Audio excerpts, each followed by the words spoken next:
भारत के प्रथम राष्ट्रपति और स्वतंत्रता संग्राम के महानायक डॉक्टर राजेंद्र प्रसाद भारतीय राजनीति, समाज और शिक्षा के ऐसे स्तंभ थे जिन्होंने अपने जीवन का प्रत्येक क्षण देश की सेवा में समर्पित कर दिया। उनका जीवन सादगी, ईमानदारी, राष्ट्रभक्ति और आत्मत्याग का अद्वितीय उदाहरण है। उन्होंने भारत की स्वतंत्रता की लड़ाई में महत्वपूर्ण भूमिका निभाई और आजादी के बाद राष्ट्र निर्माण में अपनी अद्भुत प्रतिभा से योगदान दिया। उनका प्रारंभिक जीवन और शिक्षा की बात करें तो डॉक्टर राजेंद्र प्रसाद का जन्म 3 दिसंबर 1884 को बिहार के सीवान जिले के जीरादेई गांव में हुआ था।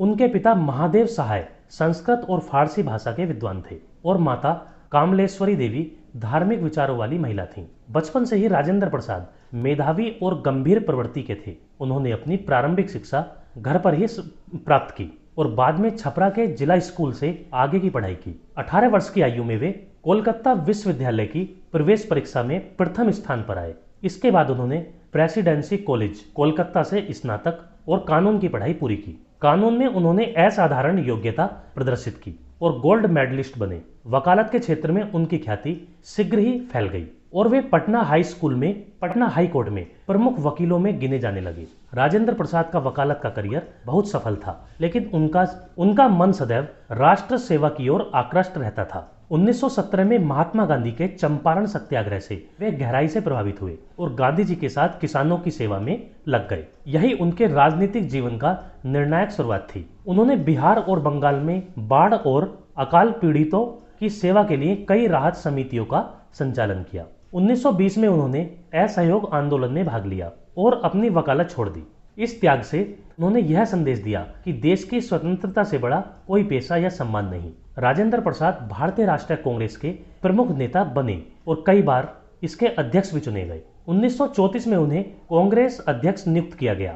1942 के भारत छोड़ो आंदोलन में उन्हें अंग्रेजों ने गिरफ्तार कर लंबे समय तक जेल में रखा। जेल में भी उन्होंने लेखन कार्य किया और भारत का विभाजन जैसी प्रसिद्ध पुस्तक लिखी। भारत की स्वतंत्रता के बाद 1946 में संविधान सभा का गठन हुआ। डॉक्टर राजेंद्र प्रसाद को संविधान सभा का अध्यक्ष चुना गया। यह उनके व्यक्तित्व और निष्ठा का प्रमाण था। संविधान सभा के संचालन में उनका धैर्य, विनम्रता और निष्पक्षता अमूल्य थी। उन्होंने हर मत और विचार का सम्मान करते हुए संविधान निर्माण की प्रक्रिया को सफलतापूर्वक संपन्न किया। 26 जनवरी 1950 को जब भारत गणतंत्र बना तो उन्हें देश का प्रथम राष्ट्रपति चुना गया। वे 1950 से 1962 तक लगातार 2 बार राष्ट्रपति रहे।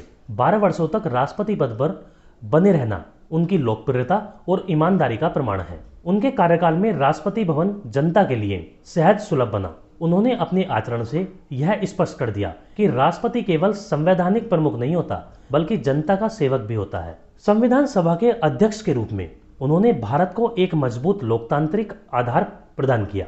राष्ट्रपति रहते हुए भी उन्होंने सरल जीवन शैली अपनाई। उनकी सादगी ने लोकतंत्र में विश्वास को और गहरा किया। बाढ़ और अकाल जैसी प्राकृतिक आपदाओं में उन्होंने सदैव राहत कार्य का नेतृत्व किया। उन्होंने विभिन्न भाषाओं, धर्मों और समुदायों को एक सूत्र में बांधने का कार्य किया। वे महात्मा गांधी के अनुयायी रहे और सत्य, अहिंसा तथा स्वदेशी को अपने जीवन में अपनाया। डॉक्टर राजेंद्र प्रसाद को उनके योगदान के लिए भारत रत्न से सम्मानित किया गया। राष्ट्रपति पद से सेवानिवृत्ति के बाद वे पटना से स्थित सदाकत आश्रम में रहने लगे और सादगी से जीवन व्यतीत किया। 28 फरवरी 1963 को उनका निधन हो गया।